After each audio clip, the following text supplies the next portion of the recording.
Arratsaldeon, muy buenas tardes, bienvenidos y bienvenidas a las tardes de Tele7. Esta jornada, mitad de semanita, calurosa, ya no sé si cercana a los 30 o superando los 30, vaya calor que hace, cuesta dormir, pero no se preocupen que nosotros les vamos a contar muchas cosas, recorrido por la actualidad, con ganas de compartir cada tarde con todos ustedes. Vamos a hablar de muchos temas, seguida hablando de la actualidad municipal en Baracaldo, pero antes vamos a endulzar un poquito la tarde, no sé si ustedes son más de dulce o de salado, pero a nadie le amarga un dulce, como se suele decir, y es que, bueno, esta misma mañana en el Ayuntamiento de Bilbao se ha podido degustar la tradicional tarta y esa recepción al gremio de pastelería de Vizcaya con motivo del 725 aniversario de la fundación de la Villa. El propio alcalde, Juan María Burto, ha cortado esas tartas tan ricas, tan sabrosas, ha presidido este acto y bueno, pues ha saludado a los pasteleros y pasteleras. La tarta de Bilbao, creada hace más de 20 años para conmemorar precisamente la efeméride bilbaína, como decimos, es una ya tradición, es algo habitual, dar la bienvenida al gremio de pasteleros y pasteleras, a los jóvenes estudiantes y degustar la icónica tarta de Bilbao, como decimos. Bueno, pues ha sido esta misma mañana, también la Corporación Municipal ha podido disfrutar de esa baldosita de Bilbao tan rica. Pues la verdad es que a estas horas entraría muy bien, un poquito una merienda o un postre. Vamos a escuchar al alcalde, que como decimos, ya hace esta recepción tradicional dentro de los actos del, en este caso, 725 aniversario de la fundación de la capital vizcaína. Estamos en las puertas del 725 aniversario de nuestra villa, ¿no? Una cifra redonda, una cifra especial. Y como todos los años, el gremio de pasteleros, sabéis que hay 2 veces en el año que nos traen un regalo dulce, de esos que se pegan al riñón, un regalo dulce para celebrar la Virgen de Begoña, por un lado, y el aniversario de la fundación de nuestra villa. Por eso estamos hoy aquí y por eso, por lo tanto, trasladaros de verdad un cariñoso saludo, un cariñoso agradecimiento también por lo que hacéis, por dar realce a esta fiesta.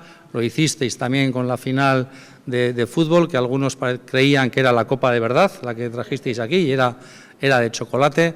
Así que, como siempre, agradeceros de verdad lo que hacéis por la imagen de nuestra villa y porque el disfrute de la ciudadanía de Bilbao pues tenga en cada uno de los casos tenga un momento especial y tenga un dulce especial.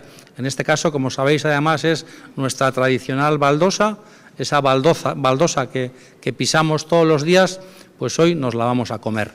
Así que lo disfrutéis y animar, que como no puede ser de otra manera, a bilbaínos y bilbaínas a que este fin de semana consuman este dulce, consuman esta tarta y también consuman la gran cantidad de actividades culturales que vamos a tener en la villa este año 2 noches, la del 13 y la del 14 de junio. Y animar también a acudir a la ofrenda floral que haremos el domingo en torno a la figura de Don Diego. Bueno, y estábamos comentando, Amaya del Campo, buenas tardes, Arratsaldeon, bienvenida. Estamos diciendo, oye, pues qué rica, ¿no?, esa tarta, pero es que Baracaldo también ha tenido sus baracaldosas, sus baracaldesitas, sí. Claro. Es una receta que se recupera, un trabajo que hizo muy bonito en Guralde, recuperando recetarios antiguos, y es una especie de bizcocho con limón, así más o menos de mezcla. De hecho, definir una oferta gastronómica concreta de Baracaldo es una de las líneas de trabajo que nos hemos marcado en la mesa de turismo de Baracaldo, así que veremos en ese recuperar recetas antiguas y adaptarlas, a ver lo que nos sale. Qué bueno. Amaya, ¿más de dulce o de salado? Yo de salado. Yo también. Yo reconozco que sí. Somos muy saladas. No te diré nunca que en un trocito de chocolate, pero... Un poquito, pero más de salado, ¿verdad? Pero bueno, esa tarta para, brindar por, fíjate, más de 700 años, sí, Bilbao, sí. Ayer es nada. Bueno, Baracaldo, municipio que no para, con mucha actividad. Ya estamos contando... Casi a un mes, ahora que estoy pensando, un mes vista de los Cármenes. Tenemos a Jolín preparándose. Sí, ¿no? Yo le veo ya haciendo flexiones, preparándose, ¿no? Muchos chiquis me preguntan, ya, oye, y Jolín ya te está. Queda un mes, un mes y un día, ¿no? Creo, ¿no? No queda nada, no queda nada. Ya con ganas, pero bueno, os iremos contando. Proyectos estratégicos para el municipio, Amaya. En este caso, ¿no? Poniendo, como se dice, la sexta, la marcha, para seguir, ¿no?, avanzando en este proyecto de ciudad y precisamente, pues eso, sin parar, ¿no? Sí, sí, así es.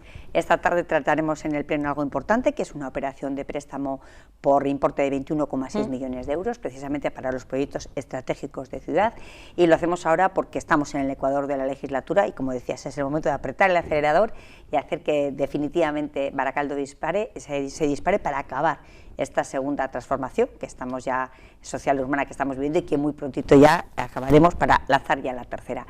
Un momento apasionante, diría yo, que es preparar ese Baracaldo que queremos para sentirnos orgullosos, pero no solo nosotros y nosotras, sino también pensando en nuestros hijos y en nuestros nietos, ¿no? Además, todos estos proyectos forman parte de nuestro plan de mandato, Beti Baracaldo, por tanto era un compromiso que teníamos con los vecinos y vecinas, y son diferentes proyectos que tienen un hilo conductor, y es hacer de Baracaldo esa ciudad para vivir, trabajar y disfrutar que todos y todas queremos. Y cuando analizas los diferentes proyectos ves que van en torno a esas tres ideas fundamentales que son las que están marcando el futuro y el desarrollo de Baracaldo. Por ejemplo, podremos volver a hablar de temas de accesibilidad. Ya sabes que tenemos un compromiso claro con la accesibilidad. Hay inversiones por importe de 4,3 millones de euros para hacer accesos mecánicos, por ejemplo, en la zona de Bagacha, en la zona del ambulatorio de la felicidad, como sabes es el ambulatorio de las especialidades, por tanto por ahí pasamos todos los baracaldeses y baracaldesas, también en la zona de Landeta y en la zona de Retuerto, comunicándolo con Gurucheta. Son inversiones que mejoran la vida de las personas y conectan mejor los barrios. También volveremos a hablar de corazones verdes, de esa nueva forma de entender la vida de la ciudad, porque hablar de todo esto es hablar de mejorar la salud de quienes vivimos en la ciudad, no es solo pensar en el ocio o en la estética de una ciudad, es una transformación mucho más profunda, ¿no? Desde luego hay un proyecto que yo sé que va a hacer mucha ilusión a los vecinos y vecinas, no solo de Rontegui, sino que yo te diría que de todo Baracaldo, que es el de la recuperación del Parque Urcuyu, en el Monte Rontegui. Va a ser una inversión de 2,8 millones de euros, un proyecto importante que queremos que sea un espacio de referencia, un espacio donde se junten las familias a disfrutar de la naturaleza en medio de la ciudad. También la urbanización de la carretera Interfábricas de Luchana para recuperar ese espacio a la ciudadanía. Vamos a hablar de empleo, hablamos de vivir, trabajar y disfrutar, pues también el empleo es importante, y el proyecto Urban Visilab es un proyecto realmente apasionante de ciudad, es también una inversión de 2,8 millones de euros, un proyecto que tiene que ver con esa nueva empresa de Baracaldo, ¿no? Esa nueva gran empresa baracaldesa es la suma de todas esas pequeñas empresas que están generando empleo estable y de calidad en Baracaldo, ¿no? Somos la ciudad fabril, y lo digo en presente porque tenemos más de 3.300 empresas en Baracaldo que tienen entre 1 y 50 trabajadores y trabajadoras, excluido comercio y hostelería. Por tanto, tenemos un músculo industrial que hay que cuidar, proteger, y desde luego la innovación va a ser el hilo conductor. Es un proyecto que también tiene una parte musical, pensando en la gente joven y en una seña de identidad que tenemos también en Baracaldo, que es nuestra riqueza cultural y musical especialmente, ¿no? Y también un espacio para la propia ciudadanía y los vecinos y vecinas de la zona.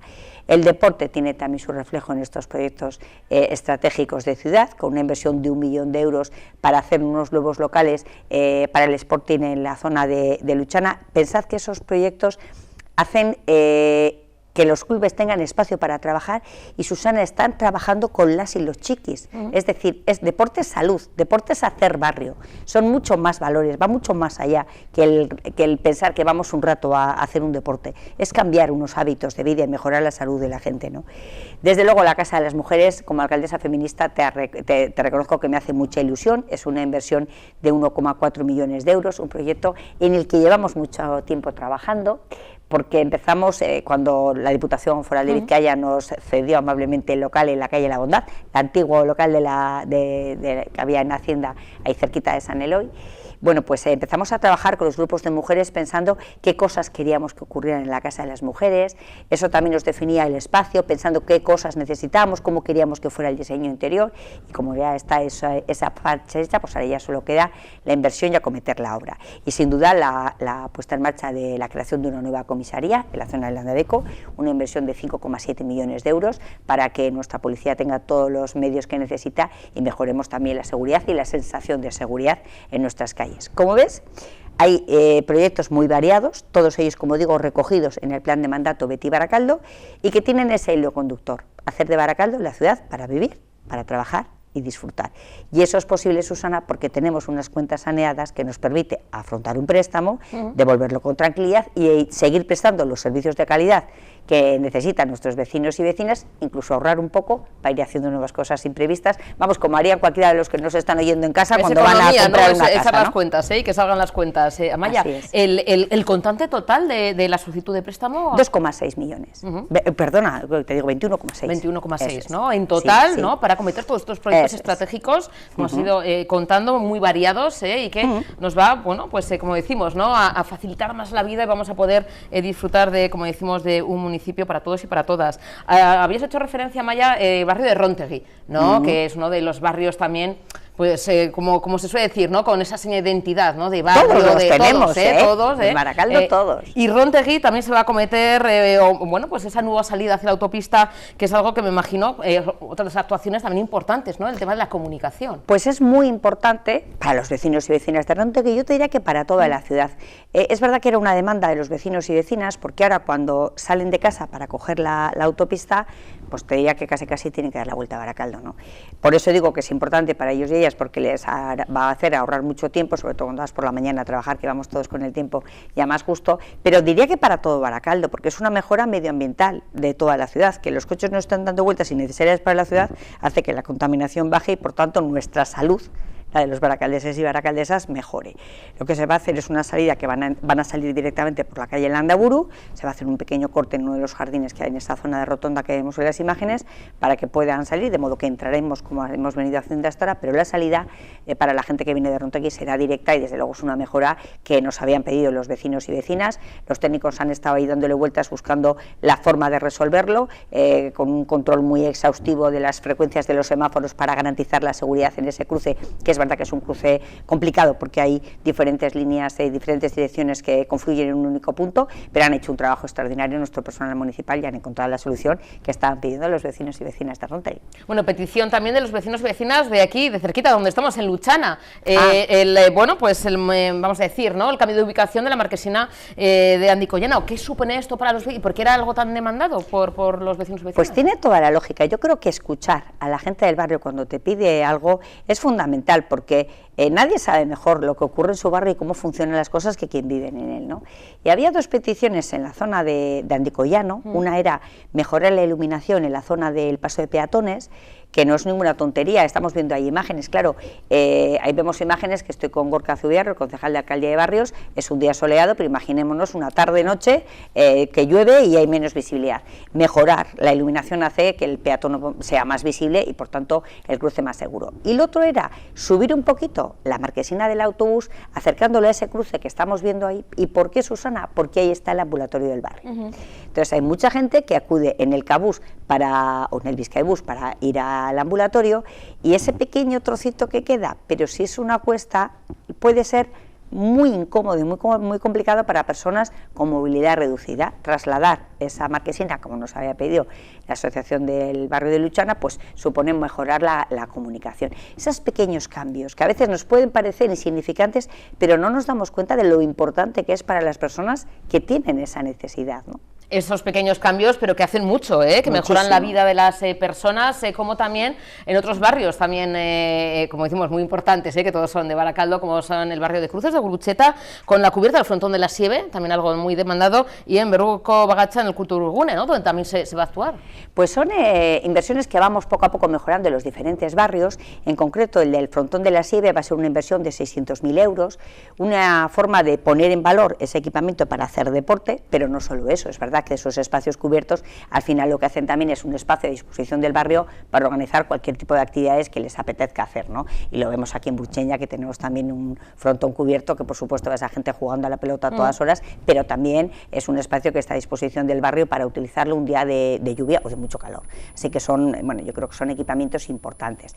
El otro que has comentado, el Kulturgune de Bagatza, desde luego es una inversión, yo creo que muy necesaria en el barrio, es una inversión de 1.300.000 euros. Vemos ahí el espacio espacio, como ves, ese es el edificio donde está la BAI, la Escuela de Teatro, justo al lado tenemos el Circo Domo, la Escuela de Circo, y ese espacio de abajo, de esas columnas que se ven en la parte de abajo del edificio, es un espacio infrautilizado. Lo que lo vamos a hacer es cerrar, creamos así un espacio de unos 400 metros cuadrados, que va a ser espacios polivalentes pues, para organizar actividades culturales para los chiquis, exposiciones, encuentros, bueno, cualquier tipo de actividad. Intentaremos que sea lo más versátil posible.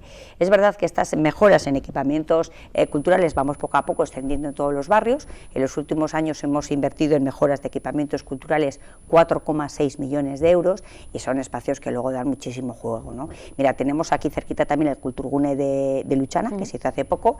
Bueno, un poco el concepto es el mismo, con algunas diferencias, porque aquí en Luchana sí hay aulas de estudio, en el de Bagacha no las va a haber porque al lado tenemos la Escuela de Minas que ya tiene aulas de estudio, de modo que intentamos así optimizar los espacios. Y es verdad que son, yo creo que, antes te lo decía, ¿no? Yo creo que una de nuestras señas de identidad es la potencia de nuestro tejido social, cultural y deportivo, y eso es una joya que tenemos en Baracaldo. Tener cultura gratuita a pie de calle todos los fines de semana para que las familias lo disfruten, eso es un lujo y eso hay que cuidarlo, y hay que crear también los espacios para permitir que eso ocurra, ¿no? Y que sigamos siendo esa ciudad para divertirse, que antes decía, ¿no? Vivir, trabajar y también disfrutar, ¿no? Y que tengamos esa gran vida cultural que yo creo que es una joya que tenemos que cuidar en la ciudad. Bueno, vida cultural, importante que haya actividad, como también en cuanto a actividad física, ¿no? Se recupera la normalidad, ¿no? Amaia, Baracaldo, Quirola, que ya hay oferta, ¿no? De verano. Sí, además yo creo que abrir las piscinas descubiertas de Gorostiza es como pistoletazo. Empieza el verano. Totalmente. Yo creo que ese es un recuerdo eso que tenemos las cartas todos. de helados en los establecimientos. ¿No? Es como huele a verano, ¿no? Sí. Cuando ya Gorostiza abre la puerta. Es verdad que es es un sitio maravilloso, que es el sitio perfecto para hacer planes en la familia en verano, y además ya sabes que lo mantenemos abierto todo el mes de septiembre, porque normalmente la climatología lo permite, suele hacer bueno y es un espacio maravilloso. Como hemos hecho también en años anteriores, mantenemos también abiertas las cubiertas tanto de Gorostiza como de la Sesarre, porque deporte socio es verano, pero también es salud, así que damos todas las opciones para que la gente lo disfrute. Y además Baracaldo Quirola, como otros años, también ha preparado una divertida programación deportiva para el verano, para las y los chiquis, con esos campamentos multideporte, lo que prueban diferentes deportes, y que es una actividad que suele gustar muchísimo y que también ayuda a la conciliación de las familias de Baracaldo, cursos intensivos de verano, bueno, va a haber un poco de todo. Así que se trata de disfrutar, y es verdad que esas piscinas de Gorostiza son una auténtica maravilla, y es verdad que cuando Gorostiza abre ya huele a verano en Baracaldo, de alguna manera, ¿no? Que bien, no hace falta salir de Baracaldo para tener todo a nuestro alcance, Amaia. Y fíjate, el otro día, el pasado lunes, hablábamos del Día Coral en Baracaldo, sí, que sí. volvía al municipio, porque bueno, cada año, ¿no? Sí, se van turnando los diferentes municipios vizcaínos, que el año que viene ya podemos chivar que toca Lezama, sí. Y hacía 10 años que no se celebraba en Baracaldo, justo coincidiendo con tu nombramiento como alcaldesa, ¿no, Amaia? Lo recuerdo perfectamente porque fue el primer acto al que fui como alcaldesa. Me acuerdo que iba con Nerea Cantero, con la concejala de Cultura. Para nosotros era, pues lógicamente, una novedad. Además es un evento que a mí me parece maravilloso, porque en Baracaldo tenemos unas corales con un nivel estupendo, que además es una actividad que gusta muchísimo, y lo recuerdo con especial cariño. De hecho, ese cartel de este año yo lo tengo colgado en mi despacho como un bonito recuerdo de un día muy, muy especial, sí. 10 años, se cumple, bueno, esta semana, ¿no? Como alcaldesa, una década. ¿Qué balance haces echando un poquito la vista atrás, Amaia? Que el tiempo vuela, Susana, ¿verdad? Vuela, pero vamos, qué rápido se pasa. Pues han pasado muchísimas cosas en estos 10 años, ¿no? Fíjate, cuando llegamos a la alcaldía, lo hicimos después de 32 años, el Partido Nacionalista Vasco volvía a la alcaldía, era un día que desde luego emocionante y que no olvidaré jamás. Además tuve el honor de ser la primera mujer alcaldesa de Baracaldo, y eso es desde luego un honor y una enorme responsabilidad. Fue un día muy especial. En aquella legislatura ganamos por menos de 100 votos y empatados a concejales con la segunda fuerza.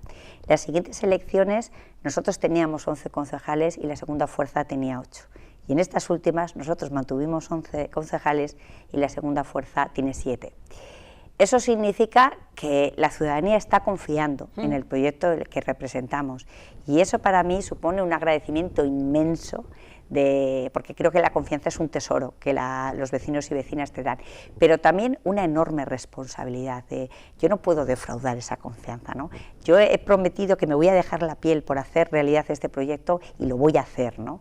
Y es verdad que cuando vemos lo que ha cambiado Baracaldo en esos 10 años, ¿no? Había un compromiso de hacer las cosas de otra manera en el ayuntamiento, donde la participación ciudadana, la escucha a los vecinos y vecinas, la rendición de cuentas formara parte de nuestro día a día. Hablamos del plan de mandato, se trata de eso, ¿no? Tener un compromiso, un contrato, ¿no? Del que tú rindes cuentas. Y desde luego eso ha sido un cambio importante, pero también te diría que en todo ese modelo de ciudad que estamos contando, ¿no? Antes hablábamos de ese Baracaldo para vivir, trabajar y disfrutar, y que eso se demuestre en proyectos concretos y en el día a día. En todas las cosas que trabajamos tiene ese objetivo común, que no es un objetivo que hayamos pensado desde mi partido, desde mi equipo, sino que ha sido compartido con los vecinos y vecinas.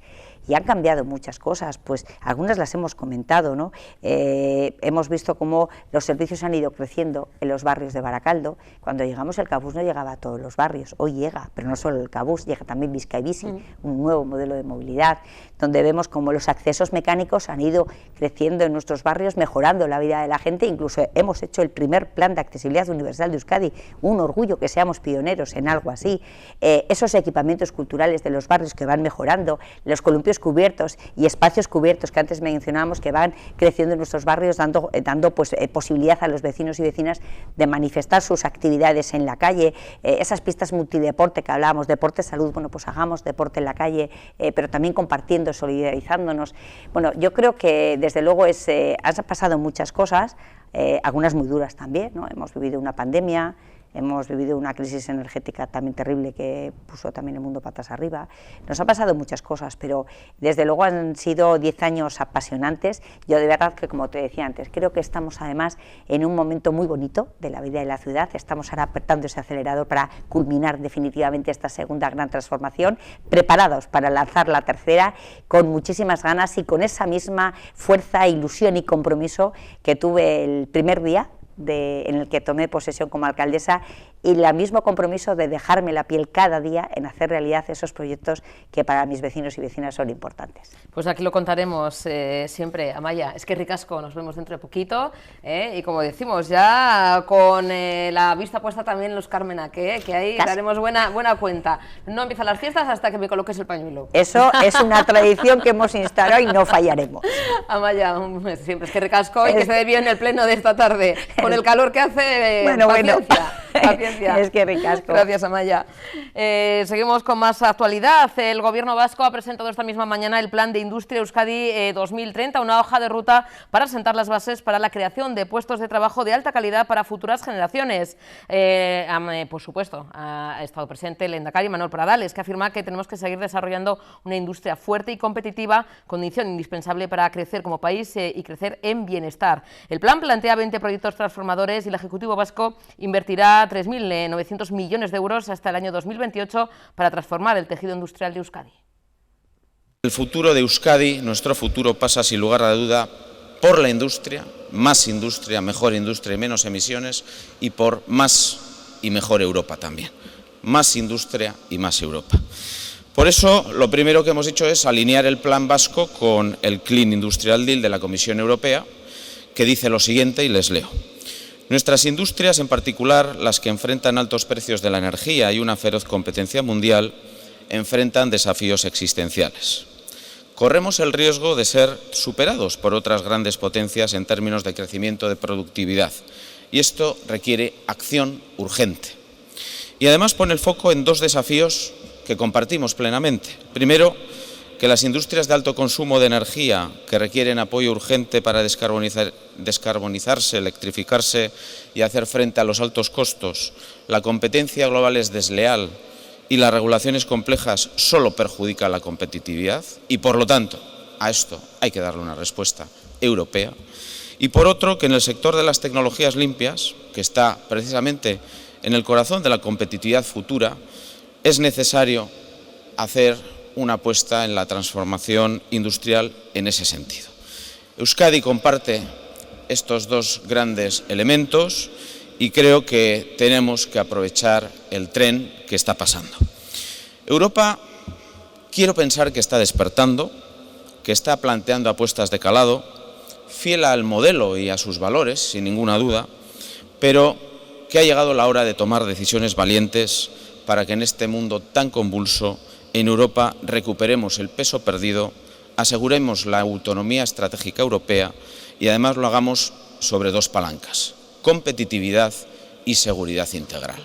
Competitividad y seguridad integral. Y ahí tenemos que focalizar el plan. Momento histórico, por lo tanto, momento socioeconómico y política industrial reforzada y con una nueva ambición. Esta ha sido la constante de nuestra acción institucional desde la formación del primer gobierno vasco, ahora hace 45 años. Tratar de generar las condiciones más idóneas para favorecer en todo momento la creación de riqueza, de empleo, el emprendimiento, la inversión productiva y la atracción de nuevos proyectos empresariales. Siempre desde ese espíritu de colaboración y desde ese espíritu de liderazgo compartido. El plan 3R, la creación de la SPRI, la red de parques tecnológicos, la creación de centros tecnológicos sectoriales, la política de clusterización, las sociedades de garantía recíproca, la creación de Innovasque, la estrategia RIS3 de especialización inteligente y tantos otros momentos e hitos han sido los hitos de una apuesta institucional sostenida en el tiempo. Una apuesta que en momentos muy complicados nos permitió siempre construir y reconstruir un tejido industrial competitivo, diversificado e innovador. El plan que hoy se presenta es heredero de todo ello, de aquella ambición y visión de vanguardia. Mediante el plan industrial que hoy presentamos, desde el Gobierno invertiremos, y es el compromiso público que adquirimos, invertiremos 3.900 millones de euros de aquí al 2028 para ayudar en la transformación del tejido industrial de Euskadi. Esperamos movilizar otros 12.000 millones de capital privado, es decir, una apuesta público-privada de país de casi 15.900 millones de euros. El plan pretende sentar las bases para que Euskadi sea, en la medida de nuestras posibilidades, ese protagonista en el camino emprendido por Europa. Si jugamos bien nuestras cartas, tenemos mimbres suficientes para ser uno de los territorios líderes de la reindustrialización europea. Pero hay que jugar las cartas y hay que arriesgar y hay que apostar. Esto significa que nos lo tenemos que creer, tenemos que apostar por ello. Tenemos que mojarnos y, por lo tanto, coger un tren que está pasando y que no podemos perder, porque más y mejor industria es más y mejor bienestar para Euskadi. Este plan de industria tiene como principal objetivo sentar las bases para la creación de puestos de trabajo de alta calidad en nuestro país. Empleo estable y bien remunerado que responda a las aspiraciones de nuestras hijas e hijos y les permita desarrollar plenamente su potencial y sus proyectos personales y profesionales en Euskadi. La principal novedad de este plan es cómo se va a ejecutar. Es un plan dinámico en el que los proyectos transformadores se conciben como oportunidades de colaboración a nivel Euskadi para generar un nuevo tejido industrial. Nuestra labor desde el Gobierno es facilitar, acompañar y exigir esta colaboración. Con este objetivo, este plan desarrollará inicialmente 20 proyectos transformadores basados en la colaboración público-privada que supondrán un impulso de primer orden a la transformación industrial del país. El plan prioriza la inversión en dos ámbitos. Por un lado, en los sectores tractores actuales de la industria vasca, componentes de automoción, energía, fabricación avanzada, metalurgia y movilidad sostenible, y por otro, en los sectores con potencial tractor a futuro, aeroespacial, biosanitario, soluciones digitales avanzadas, redes inteligentes y almacenamiento, y combustibles renovables. El plan se sustenta sobre los tres ejes de actuación del Gobierno: más industria, mejor industria y menos emisiones. Impulsará 15 prioridades estratégicas, entre las que destacan el arraigo empresarial, la atracción de inversión extranjera, el desarrollo de nuevo talento, la atracción e incorporación de mujeres a la industria, la descarbonización, el incremento del tamaño de las pymes y el impulso de la adopción de la inteligencia artificial en la industria. El Plan de Industria Euskadi 2030 supone un salto cualitativo sin precedentes en la política industrial vasca. Para llevarlo adelante, desde el Gobierno vasco vamos a dotar al plan de 3.900 millones de euros durante esta legislatura, lo que traccionará una inversión privada de 12.000 millones de euros, llegando a movilizar un total de 15.900 millones de euros de inversión público-privada. Esta dotación supone un 50% más de recursos públicos para impulsar nuestro tejido industrial, a la vez que simplifica las gestiones administrativas, reduciendo un 50% el número total de programas de ayudas destinados a la industria. Además, el plan añade la desburocratización como nuevo eje de actuación, reduciendo un 30% los plazos de aprobación de las nuevas inversiones industriales. El plan se alinea con las prioridades estratégicas europeas: innovación, descarbonización, autonomía estratégica y desburocratización, contribuyendo así al proceso de reindustrialización del continente. De esta forma, Euskadi se posiciona como referente tecnológico e industrial de este nuevo impulso europeo, como ha reconocido la Comisión Europea. Este Plan de Industria Euskadi 2030 ha sido desarrollado por el Gobierno vasco con las aportaciones del resto de las instituciones públicas del país, de la Comisión Europea, así como de los clústeres industriales, organizaciones empresariales y el BRTA y empresas referentes de Euskadi.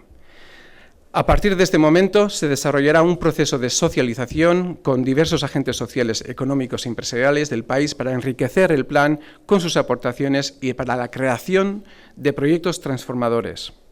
Posteriormente, la versión final del plan será aprobada en Consejo de Gobierno y se remitirá al Parlamento tras el verano. Subvencionada por el Departamento de Cultura y Política Lingüística.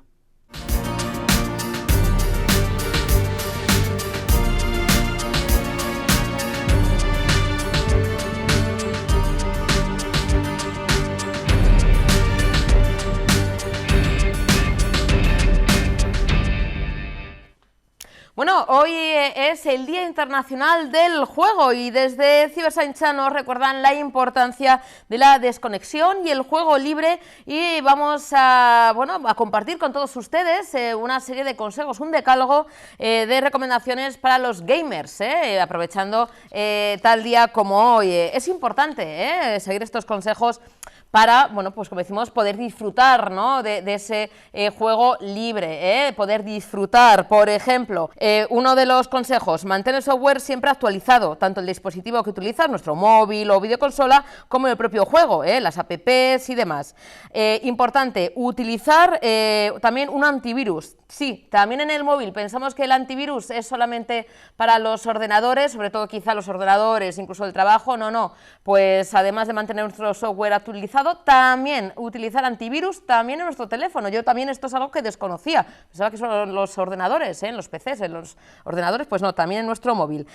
Comprar solo en tiendas oficiales y descargas autorizadas. Hay que desconfiar de los sitios de descargas al margen, de esos canales oficiales que siempre aquí también luego les avisamos, les advertimos, ¿no?, de ojo con esos, vamos a decir, esas páginas donde nos piden que compremos rápidamente, que nos dan algún tipo de regalo, esas ofertas increíbles que no podemos rechazar, esos kits de regalo. Bueno, pues solo comprar en tiendas oficiales y para hacer algún tipo de descarga solo en plataformas autorizadas, para evitar pues que nos entren virus maliciosos, que puedan acceder a nuestros datos personales y datos bancarios. Siempre todo de manera oficial y, ojo, desconfiar con esos, vamos a decir, no esos regalos o esos descuentazos, que nunca es así, que nos puede llevar conllevar más de un susto.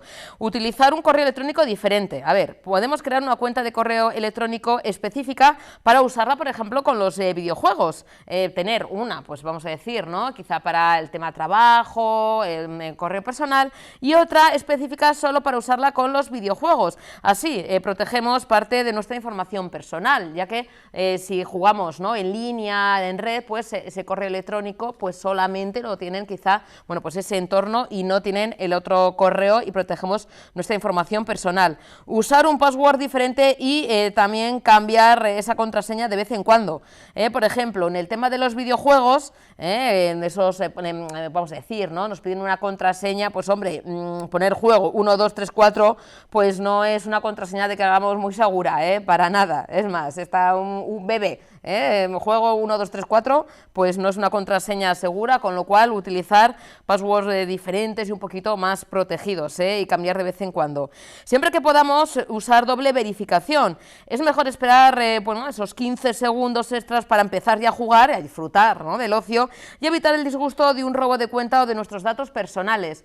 Es decir, cuando decimos esos 15 segundos estoy deseando ya empezar a jugar, bueno, pues doble autenticación, si está disponible.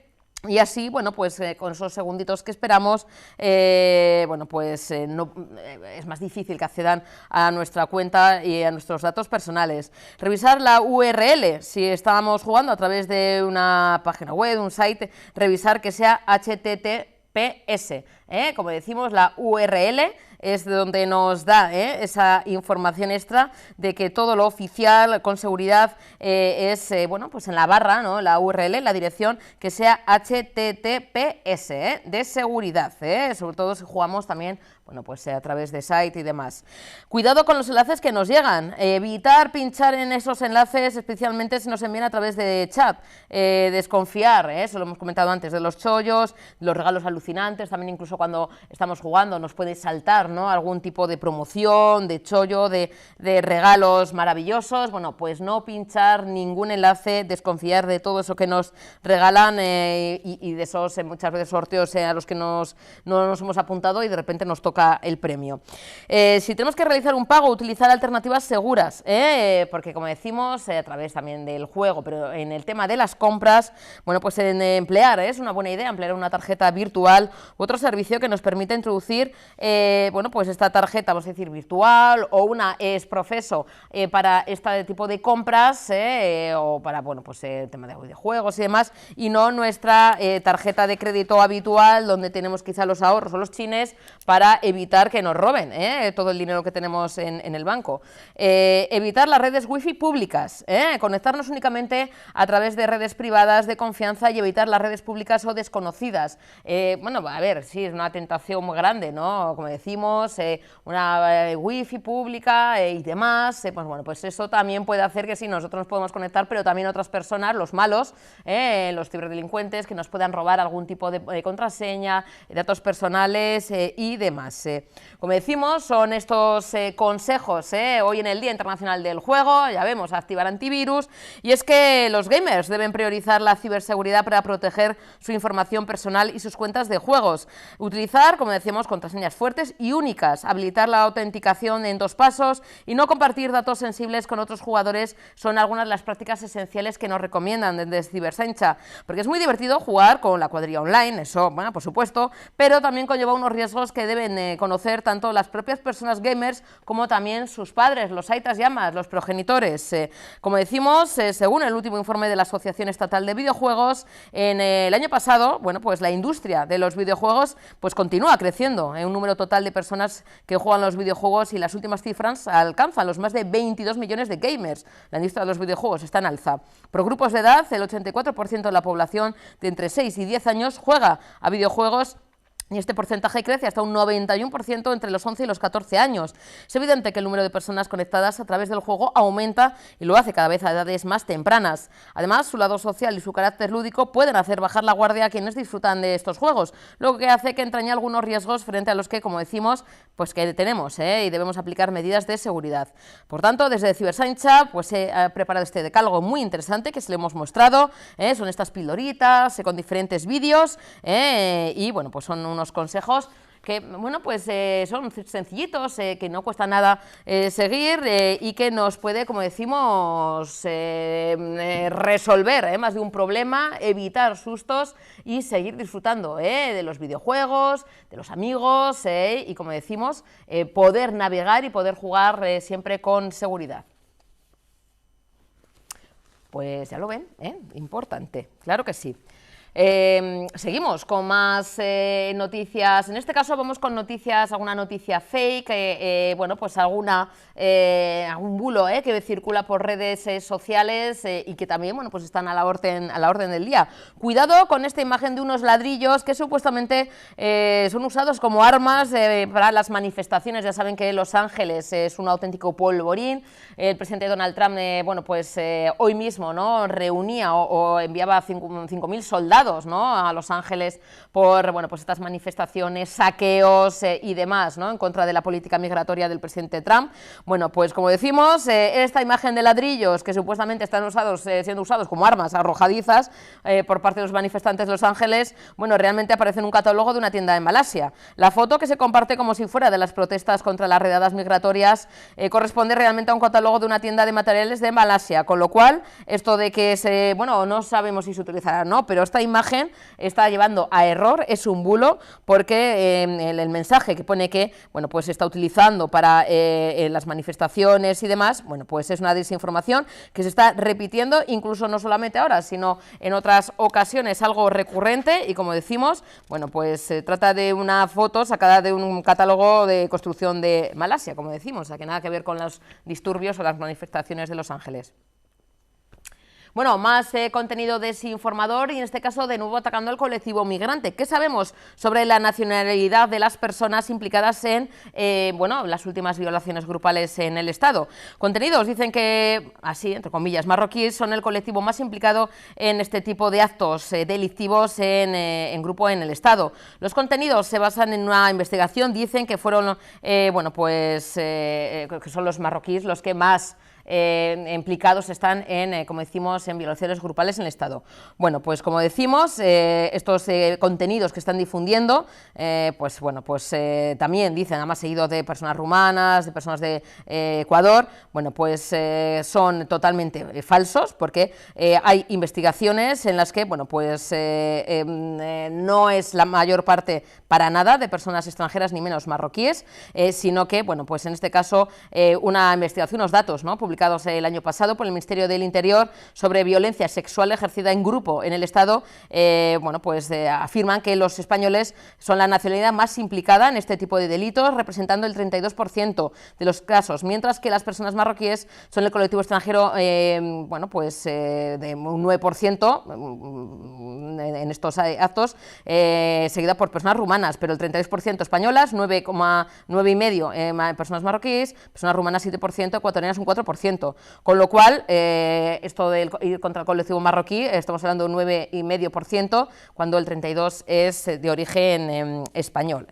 Como decimos, bueno, están utilizando ese cómputo global de personas extranjeras, pero atacando al colectivo marroquí, porque le sitúan, como decimos, a la cabeza de esos datos, cuando no es cierto, esos datos no son veraces. Bueno, el Papa León XIV y Milei, vemos la imagen, no posan delante de un cuadro del Arcángel Miguel pisando la cabeza de Satanás. En la imagen real se puede observar que posan delante de otro cuadro. Como decimos, bueno, pues está circulando una imagen del nuevo Papa León XIV recibiendo al presidente de Argentina, Javier Milei, el pasado sábado 7 de junio. Horas después de la visita se viralizaba en redes sociales como Instagram o TikTok o X, una imagen de este encuentro. En esta imagen, bueno, la imagen manipulada aparece en primer plano el político argentino y el máximo representante de la Iglesia Católica, y detrás de un cuadro del Arcángel Miguel pesando la cabeza de Satanás. Bueno, pues es falso.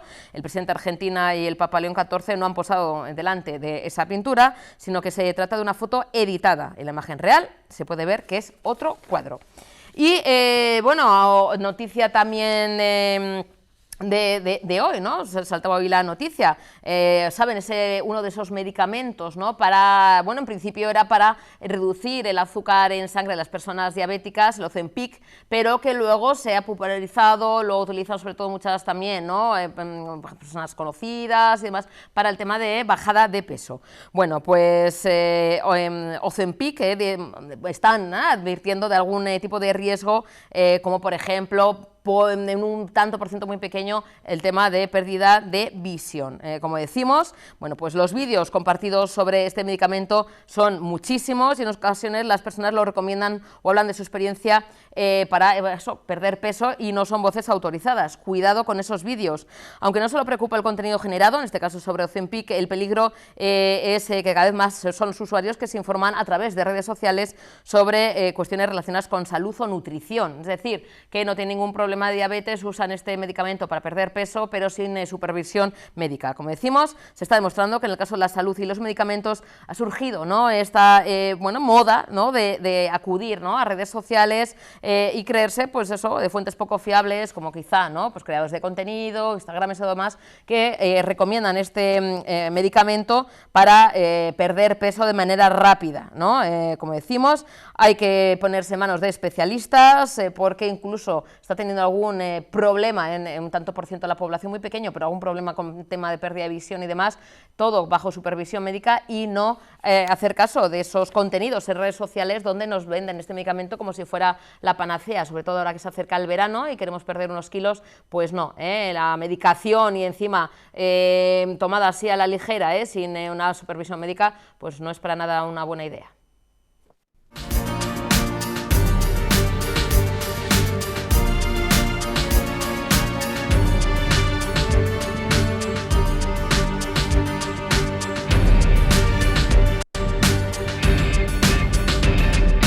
Subvencionada por el Departamento de Cultura y Política Lingüística.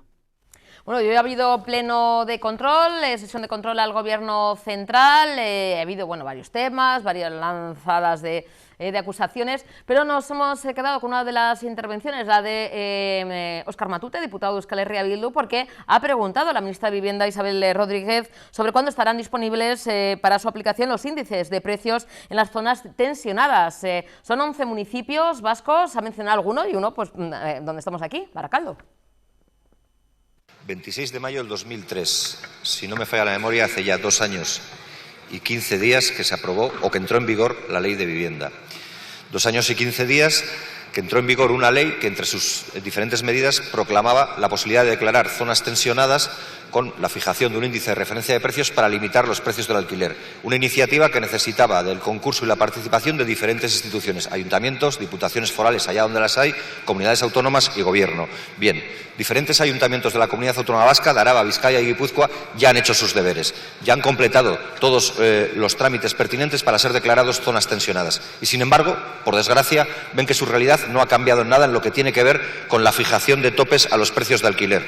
Por eso les hacemos la siguiente pregunta. ¿Cuándo estarán disponibles para su aplicación los índices de precios de referencia en las zonas tensionadas vascas? Que aprovecho para reiterar también mi gratitud por la aportación de su grupo parlamentario a las políticas públicas de vivienda del conjunto de España y, en particular, por haber podido sacar adelante esa ley, la Ley de Vivienda, que hoy nos permite desde el Ministerio poder abordar una política integral de vivienda con toda la fortaleza de los recursos de todas las administraciones públicas, por supuesto también de la Administración General del Estado. Una ley que ahí donde se está aplicando está resultando muy eficaz, ya con un año constatado de aplicación en lo que se refiere a zonas tensionadas en Cataluña. Estamos viendo cómo allí han bajado los precios un 5% en el conjunto de la autonomía y hasta un 8%, superando el 8% en la ciudad de Barcelona. Y sí, País Vasco fue la segunda comunidad en sumarse en algunos de sus municipios a este régimen que implica la aplicación de los topes en los precios del alquiler, no solo a través de ese índice de referencia que valoramos muchísimo y que nos permite tener un índice público para el conjunto del Estado, sino también a través de otras medidas que hoy ya están en vigor y que tienen que ver con la reversión, con medidas para la reversión de esta situación, con las prórrogas obligatorias para el contrato de arrendamiento o incluso con el tope de alquiler con respecto al contrato anterior. En estos momentos, efectivamente, falta por culminar una parte importante de ese trabajo administrativo que tiene que ver con las haciendas forales y que se trata de compartir esos indicadores que fueron puestos en común para generar ese índice en aquellas comunidades autónomas que no tenían ese régimen foral y, por tanto, falta ese trabajo de las comunidades forales. Me consta del interés de llevarlo a cabo. El Ministerio se ha ofrecido a los trabajos técnicos, pero sí lanzar ese mensaje de que debemos avanzar en ello, al tiempo que hacia la ciudadanía tenemos que lanzar el mensaje de que también ahora País Vasco es una comunidad autónoma, un territorio Euskadi, que está afrontando con este nuevo instrumento, esta ley, la fortaleza de dar instrumentos, herramientas para combatir esta crisis de vivienda que sufre el conjunto de España y también una parte importante de la Unión. He hablado de muchos municipios de Araba, Vizcaya y Guipúzcoa, les pongo nombre. Errentería, Zumaya, Lasarte, Barakaldo, Irún, Galdakao, en parte de su municipio, Donostia, Astigarraga, Hernani, Usurbil y Lezo. De esos 11 municipios, 7, es cierto, están gobernados por Euskal Herria Bildu. 4 no. 4 están gobernados por el Partido Nacionalista Vasco y por el Partido Socialista. En prácticamente los 11 municipios que he citado han convergido en el voto, en el sentido de voto, las 3 formaciones que acabo de citar, Euskal Herria Bildu, el Partido Nacionalista Vasco y el Partido Socialista, para declarar a su propio municipio zona tensionada. Algo de lo que nos alegramos, porque incluso entre las 3 formaciones políticas hay una de ellas que no apoyaba la ley de vivienda, pero que parece que considera que esta iniciativa, que esta medida de la declaración de zona tensionada es útil. Bien. El Gobierno vasco, del que ustedes forman parte y del que detentan la cartera de vivienda, decía el 5 de mayo que 43 municipios son susceptibles de ser declarados zona tensionada en la Comunidad Autónoma Vasca. Eso engloba el 67,3% de la población de la Comunidad Autónoma Vasca y del torno de 1,5 millones de personas. Y, sin embargo, vemos que las haciendas forales, las diputaciones forales, que también cogobiernan el Partido Nacionalista Vasco y el Partido Socialista de Euskadi, siguen sin hacer los deberes porque siguen sin enviar el índice de referencia de precios al Gobierno para que el Gobierno pueda darle el marchamo de validez y, por tanto, pueda ser aplicado y limitar los precios en esos ayuntamientos o en esos municipios. La gente no entiende nada. No entiende que aquí se diga que se está a favor de hacer una cosa, pero donde se detenta el poder para hacerla, no se haga. Y esa es la política útil, la que consigue transformar las palabras en hechos. Porque tiempo hay. 2 años es un tiempo más que suficiente para haber hecho cosas. Yo lo que le puedo transmitir como ministra es que nosotros estamos siguiendo la literalidad de la ley, que efectivamente es una ley que se aprobó en esta Cámara, respetuosa con las competencias de todas las administraciones públicas, por supuesto de las comunidades autónomas, pero también de las haciendas forales, a las que, como antes decía, les reclamamos que vayan acelerando esos trabajos técnicos, entendiendo la complejidad de los mismos, al tiempo que mostramos a la sociedad vasca nuestro compromiso de seguir aportando recursos del Estado allí donde se declaran. Señora ministra. Bueno, y tenemos al otro lado a Javier Holgado, Susana López. Buenas tardes, ambos dos. Bienvenidos. Hola, buenas tardes. ¿Qué tal? Gracias por atendernos. Bueno, tenemos aquí la nueva aventura de la familia Garza, el misterio de la turista que murió 2 veces. Un trepidante thriller escrito a 4 manos, ¿no? De nuevo repetís, Javier, Susana, y eso es porque la cosa funciona tanto en los guiones, ¿no? Donde sois reputados famosísimos guionistas, como también en la literatura. Eso es, sí. Yo creo que, bueno, a todo esto, buenas tardes y gracias por invitarnos y efectivamente llevamos ya muchos años ya escribiendo guiones juntos, tenemos ya el callo hecho y entonces pues ya de los guiones hemos pasado a la literatura. Y de nuevo, Susana, como comenta Javier, bueno, la familia Garza, una familia muy peculiar porque tiene esa vena detectivesca, ¿no? Son 7 hijos, el matrimonio, ¿cómo les metemos en una novela negra, ¿no? Es decir, para la gente que no les descubrió, ¿no? En el anterior libro, ahora es una buena oportunidad, ¿no, Susana? Efectivamente, la primera aventura de la familia Garza se llamaba El asesino de los caramelos de Violeta. Esta es la segunda parte y estamos muy contentos porque nos parece un tipo de misterio muy entrañable. El verano es el mejor momento para leer este libro, resolver crímenes en familia. Queríamos huir del detective atormentado. Lucio es un detective pues de andar por casa.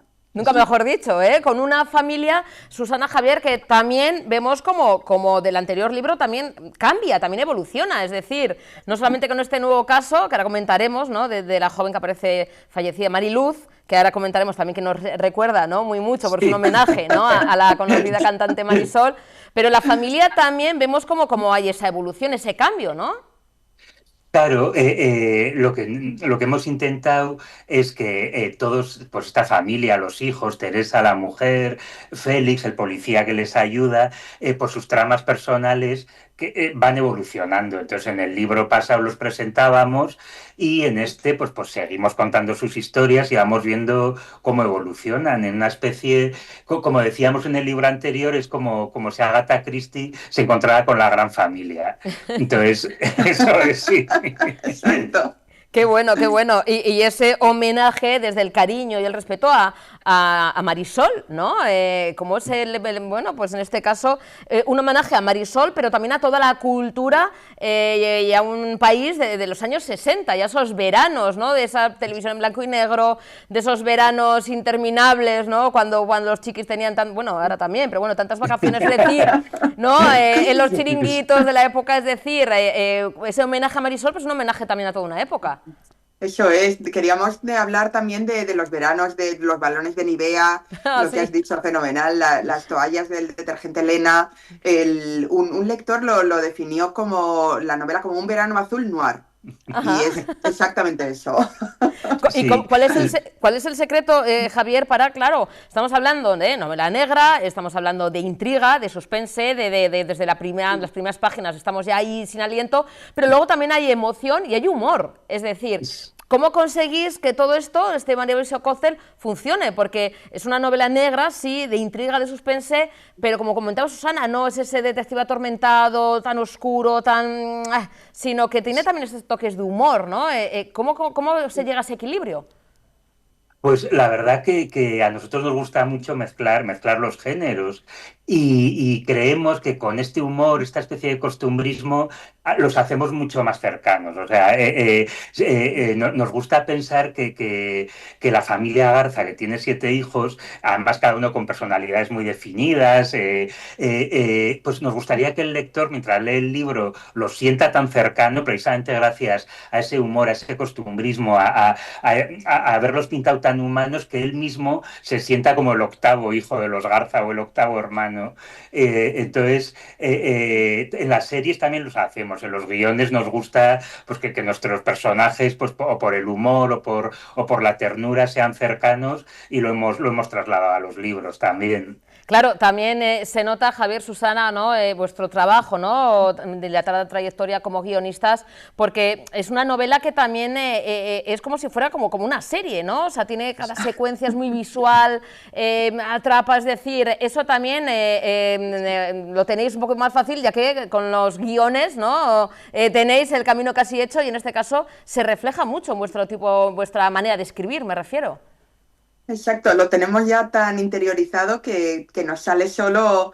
Queremos, además en las aventuras de Lucio Garza, en estos libros, queremos que sean un pasapáginas, que el lector, son capítulos muy cortos, con intriga, todos terminan con un anzuelo, con un cebo, para hacer que sigas leyendo casi sin darte cuenta. Sí, y además acostumbrados a escribir siempre los guiones para que se ruede pensando en imágenes, pues la novela nos ha pasado un poco lo mismo, aunque tiene su estilo literario, por supuesto, y tal, pero es verdad que se puede empezar a rodar desde mañana mismo. Pero la imaginación... Oye, sí, nos decía que...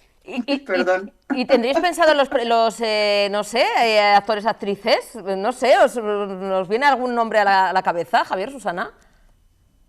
Pues la verdad que escribiendo a veces se nos ocurre, lo que pasa que no, a ver, tampoco podemos decir porque no hay nada firmado. Casi me hace más ilusión que nos lo digan los lectores, ¿verdad? Porque en las firmas o en los encuentros vienen y nos lo dicen, nos cuentan quién es su hijo favorito, a quiénes ven ellos, y nosotros tomamos nota de todo.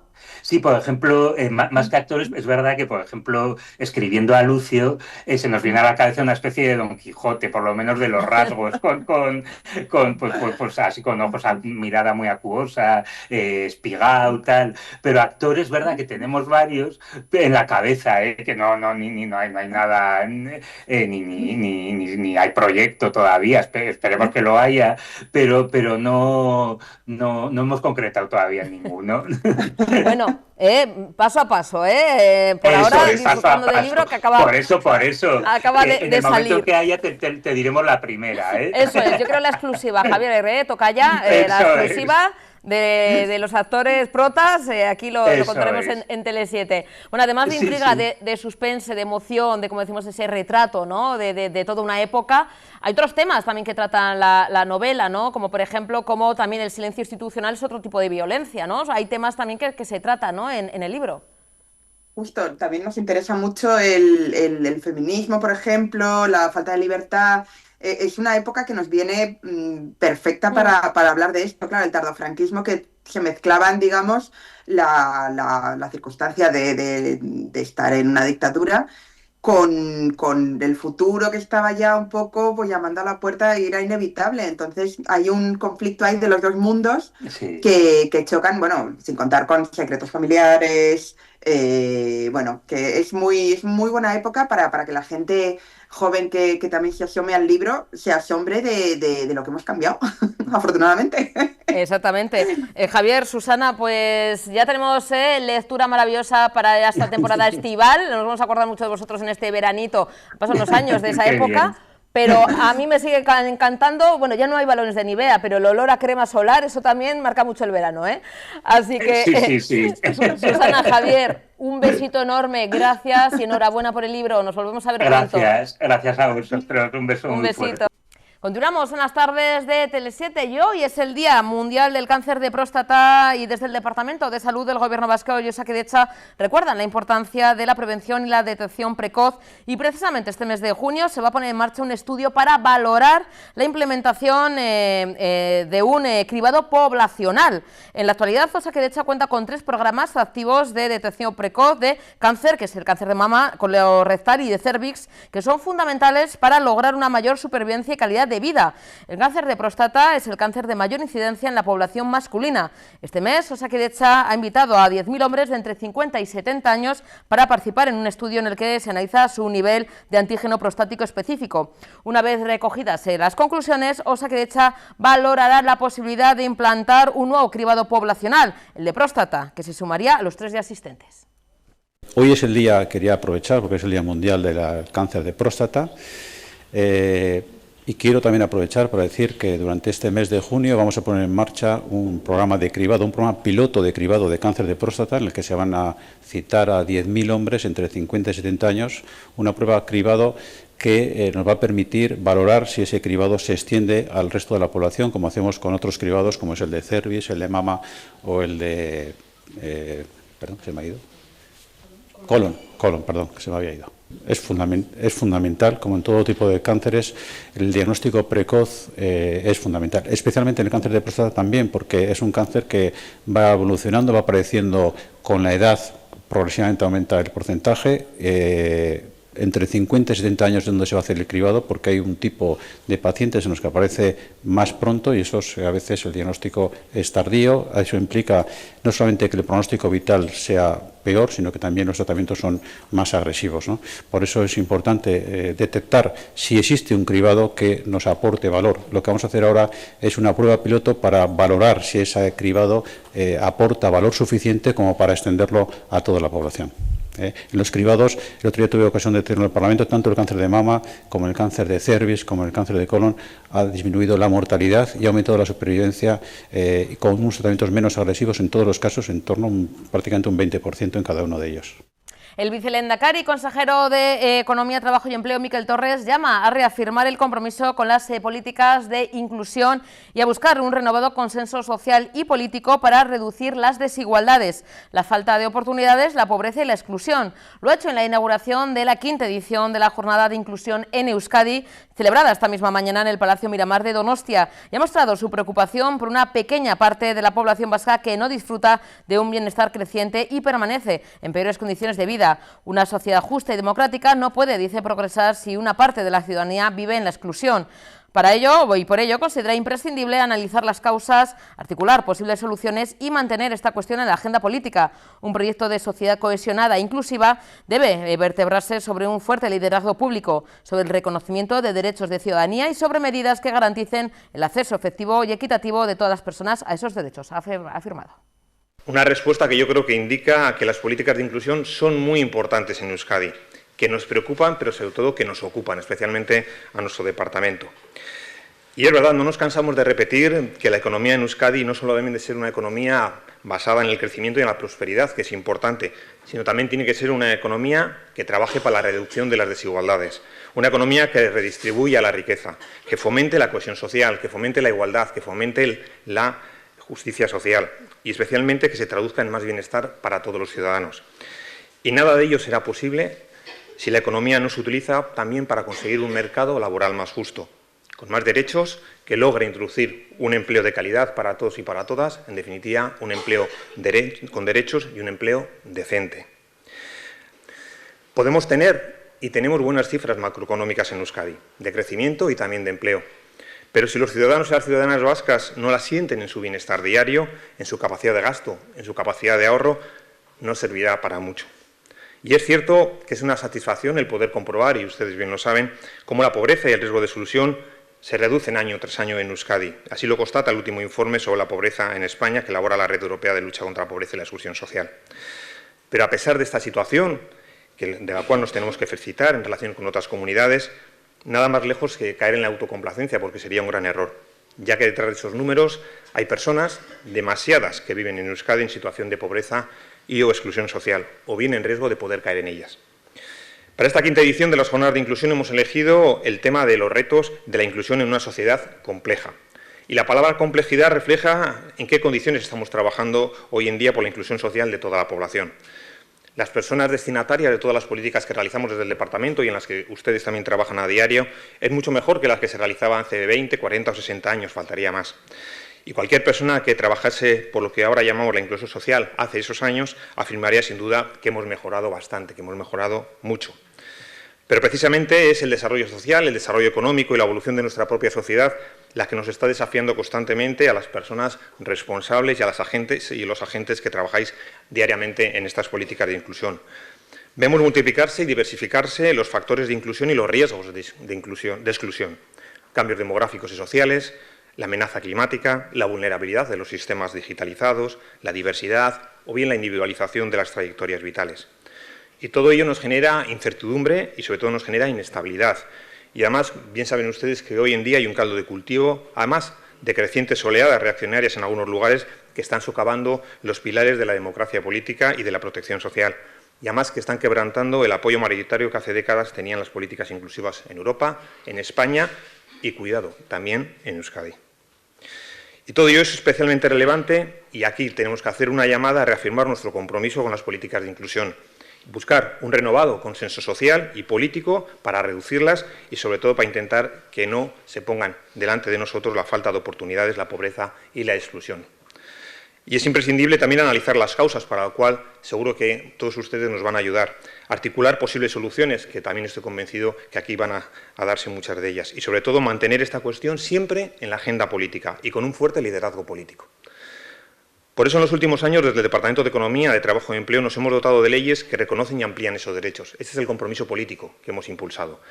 Una ley del Sistema Vasco de Garantía de Ingresos y para la Inclusión en el año 2022, que garantiza a través de la Renta de Garantía de Ingresos y del Ingreso Mínimo Vital el derecho de todas las personas a disponer de unos ingresos mínimos para cubrir sus necesidades básicas. Una herramienta que ha demostrado ser efectiva para la reducción de la pobreza y la prevención de la exclusión.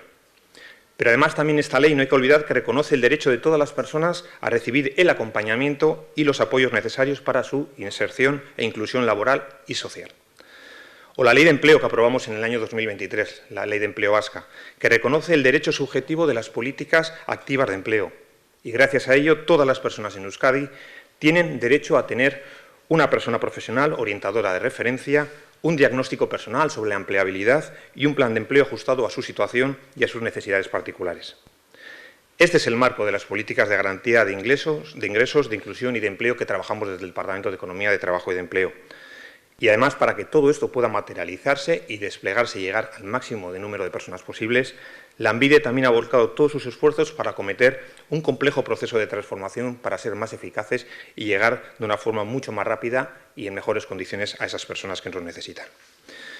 Son políticas en las que no solo buscamos un modelo sólido de protección, sino que aspiramos a construir el mejor modelo de inclusión.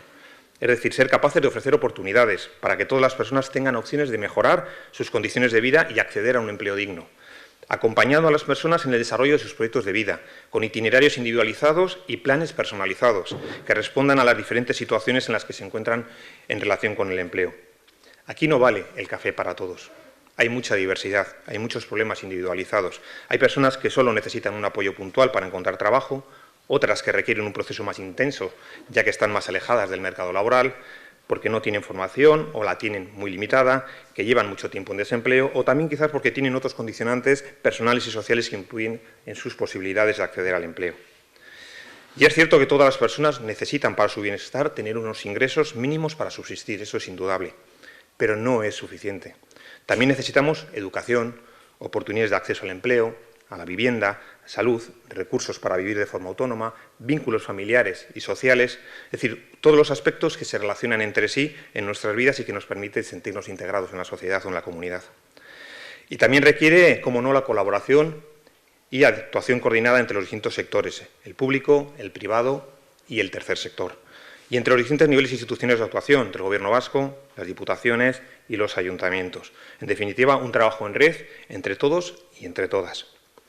Y no me quiero olvidar de que cualquier persona de las que estamos hoy aquí podemos encontrarnos en algún momento de nuestra vida en situación de exclusión social, por diferentes motivos, de la noche a la mañana, por lo que debemos también trabajar mucho en superar el estigma que pesa sobre la exclusión, reconociendo la dignidad y la capacidad de todas las personas, dando voz y escuchando a las personas que participan en los procesos de inclusión y que reciben también nuestros servicios, y construyendo, como no, un muro de contención frente a los discursos reaccionarios. Creo sinceramente que lo estamos consiguiendo y que vamos por el buen camino, aunque nos falta muchísimo por recorrer. Trabajamos a diario por ello y, por qué no decirlo, también lo luchamos, y entiéndamelo, luchar en sentido político, para impedir esas desigualdades, la exclusión y la falta de oportunidades que se instalan en nuestro seno. Por eso, para terminar, solamente quiero darles las gracias a todos ustedes, primero por contribuir a construir cada día un Euskadi más inclusivo, que ese es el objetivo, en la que cada persona pueda encontrar los medios para llevar adelante su proyecto de vida y le permita desarrollarse plenamente como persona y sentirse ciudadana de pleno derecho. Bueno, y esta misma mañana la Orquesta de Euskadi ha presentado su propuesta para la temporada 2025-2026. La presentación ha participado la vicelehendakari primera y consejera de Cultura Ibone Bengoechea y el nuevo director general de la orquesta, Roberto Ugarte. La propia Bengoechea ha destacado en su intervención el vínculo de la Orquesta de Euskadi como institución entre arte, territorio y sociedad. Dice, es un reflejo de quiénes somos, de nuestra historia y de nuestras emociones y también de hacia dónde queremos ir como sociedad, inclusiva, creativa, diversa y exigente como la excelencia. Ha subrayado también la visión de la Orquesta de Euskadi como Orquesta Nacional Vasca. Es una orquesta con vocación de excelencia, con compromiso pedagógico, con responsabilidad social y con ambición artística. Una orquesta que quiere seguir siendo referente para su sociedad, construyendo desde la emoción, la belleza y el pensamiento compartido. Esta temporada 2025-2026 es un reflejo de esa visión. La nueva temporada comenzará el próximo 29 de septiembre en Vitoria y concluirá el 9 de junio del año que viene, 2026, en Donostia. Reivindico que la orquesta siga siendo una orquesta de país y que sirva también al país haciendo transformación social. Y por eso, el nuevo director lo sabe, para los próximos años yo le he pedido que elabore un proyecto que recoja estas cuestiones, que recoja la apuesta por la igualdad de género, que tengamos mujeres no solamente tocando, dirigiendo, mujeres compositoras, que tengamos un especial cuidado, más aún todavía del que ya tiene, y me consta que es mucho, con aquellas personas que pueden disfrutar de la música casi sin conocerla. Y por tanto, este es un esfuerzo que te pido a ti y que voy a pedir también a la orquesta. Como sabéis, este gobierno está también comprometido con la atracción de talento y tenemos excelentes profesionales por todo el mundo. Y también voy a pedir que los invitemos y que los podamos disfrutar y que talento vasco que está diseminado por el mundo lo podamos disfrutar y pueda sentir que vuelve a casa, aunque sea solo por una vez. También, y esta temporada lo recoge, el cuidado a los coros. La música coral es una seña de nuestra identidad y además de esta presentación, a futuro esta orquesta tiene que comprometerse en el desarrollo y la sostenibilidad de algo que es tan nuestro como la música coral. Y por último, tiene que ser el archivo vivo de la música sinfónica vasca. Bueno, y esta misma mañana se ha celebrado la 10ª reunión del Pacto Vasco de Salud, la que ya saben participan los principales agentes del ámbito sanitario, político y social de Euskadi. Se trata, como decimos, de una reunión que entra en la tercera fase del pacto, en la que se presentan las dos últimas líneas estratégicas de las 24 contempladas en este Pacto Vasco de Salud. Hoy tenemos la 10ª reunión del pacto 10ª reunión en la que vamos a tratar 2 líneas estratégicas, la que corresponde a lo que es cartera de servicios, decía, y también a lo que es la colaboración público-privada. Son 2 documentos que el grupo de trabajo nos lo ha elevado con un acuerdo en torno a un consenso, digo, en torno a un 80% de sus contenidos. Hay un punto en concreto en el que coinciden las 2 líneas estratégicas, que es exactamente la definición de lo que es colaboración público-privada, donde hay un desacuerdo. Y lo que vamos a hacer hoy es, el grupo de trabajo, los dinamizadores, elevan a la mesa las conclusiones del grupo de trabajo en los ámbitos en los que hay consenso, y en el punto en el que hay un disenso lo que vamos a hacer es tratarlo directamente en la mesa del pacto. Directamente, digo, en la mesa del pacto. En la mesa del pacto también les quiero recordar que tenemos una cultura y una trayectoria de consensos.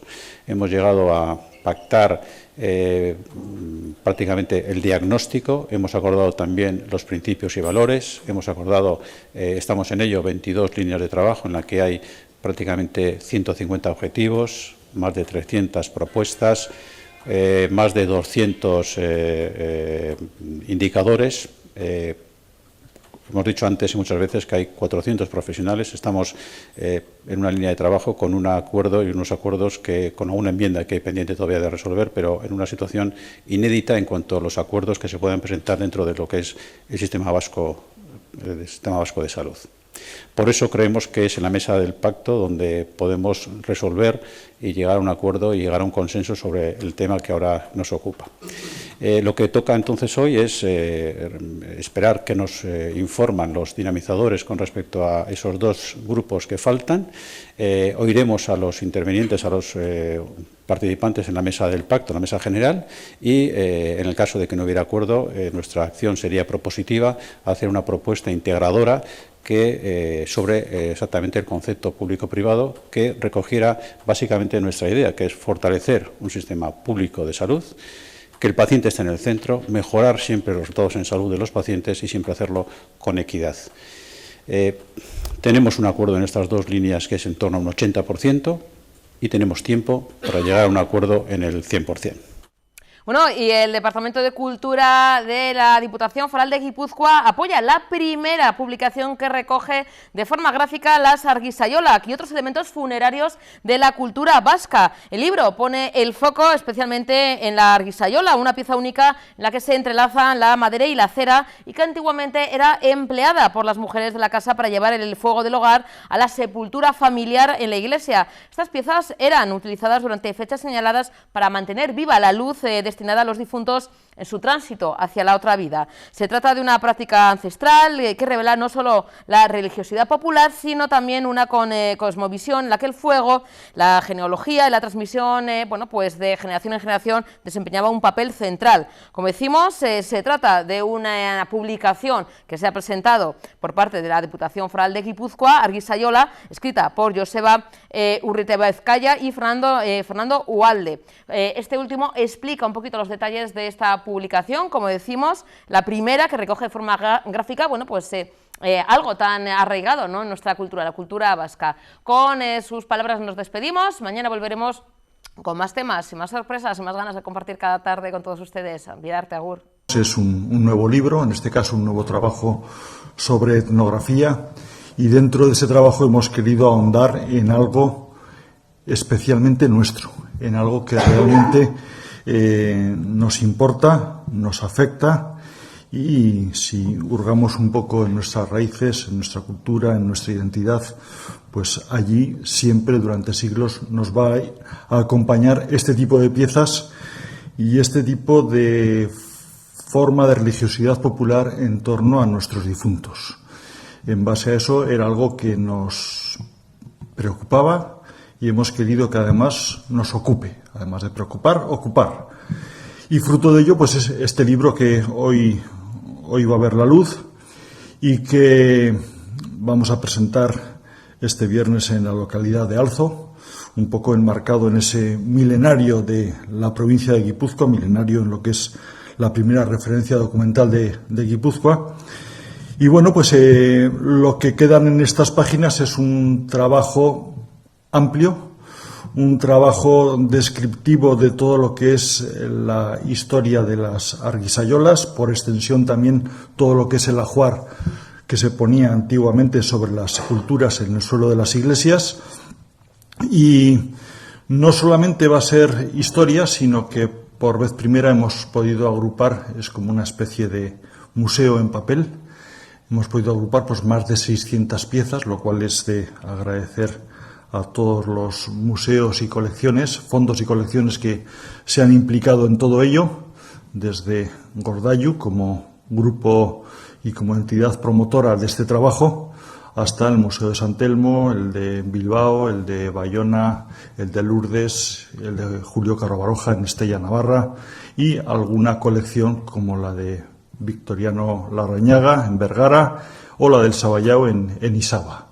Al final, el meter la grafía, la imagen de todas estas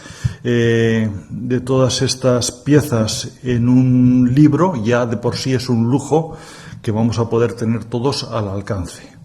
Pero, a su vez, no hemos querido descuidar otros factores.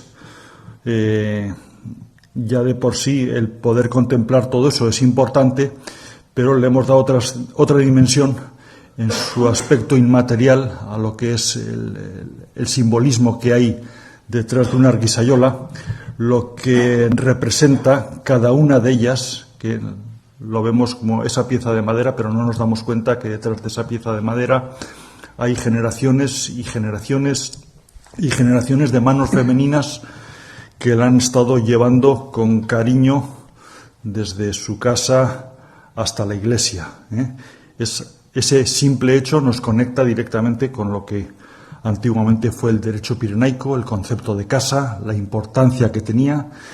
Se ha perdido ya, como hemos podido ver, la memoria de ese uso primigenio de las arguisayolas, de lo que era ese significado de el fuego del hogar, trasladarlo a la iglesia, a la sepultura, porque el concepto de casa iba mucho más allá de ese espacio en el que vivimos y incluía, pues evidentemente, el ganado, las tierras, posible trozo de bosque, animales e incluía sobre todo la sepultura en la iglesia. Por eso tan importante era el llegar a trasladar ese fuego, que para eso eran las arguisayolas, poder trasladarlo hasta la iglesia. Es algo que ya se había perdido el significado de todo eso, pero hasta el siglo XX todavía en algunas partes, las más recónditas, en este caso concreto el Pirineo Navarro, pues todavía se mantenía ese simbolismo.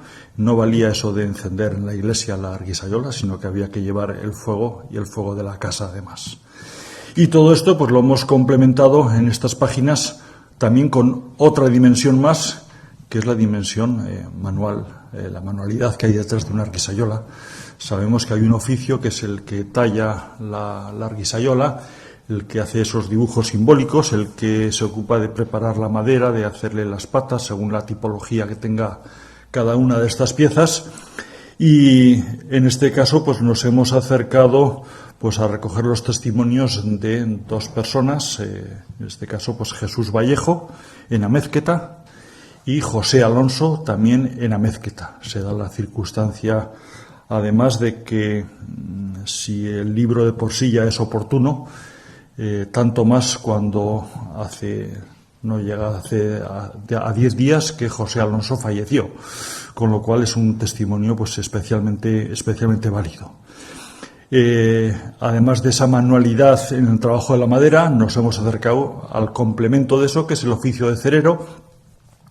Tenemos a Joaquín Donézar en Pamplona, último cerero, que es el que trabaja, el que hace la cerilla, la mecha de cera que enrolla la arguisayola.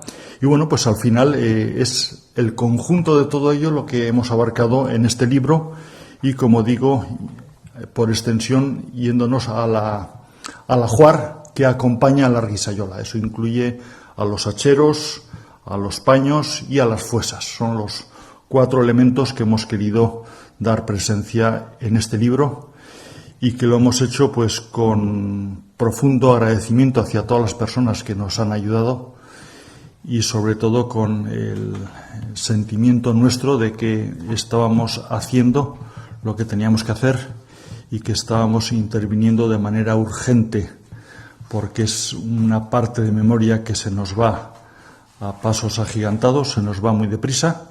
En su momento, hace unas décadas, ya hubo quien recogió algo en torno a las Arguisayolas, eso lo hemos aprovechado.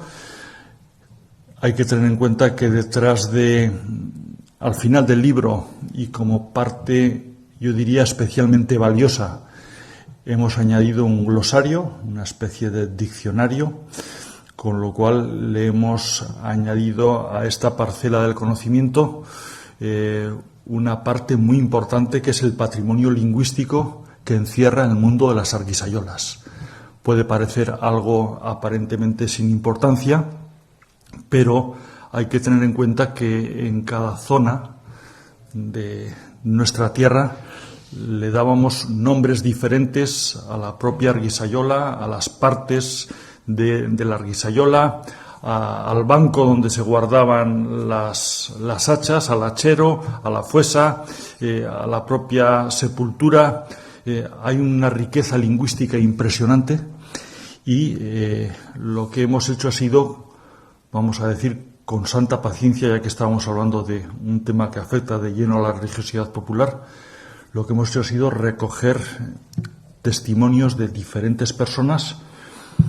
Para que nos hagamos una idea, hay aquí una purga de unas 5.000 entrevistas, que se dice pronto, que se han ido haciendo en diferentes puntos de nuestra tierra. Solamente en Navarra está el Archivo del Patrimonio Oral, con más de 3.000 entrevistas realizadas. En Guipúzcoa se han hecho también muchísimas, al otro lado del Pirineo también. Todo eso, de todos ellos, de todas esas personas, hemos podido sacar esa riqueza lingüística a través de los antiguos euskalkis y a través de las diferentes hablas que ha habido en cada una de las zonas. Y eso es lo que hemos dejado también en el glosario que aparece en este libro Arguisayola, y que el conjunto de todo ello pues lo convierte en un pequeño tesoro a conservar.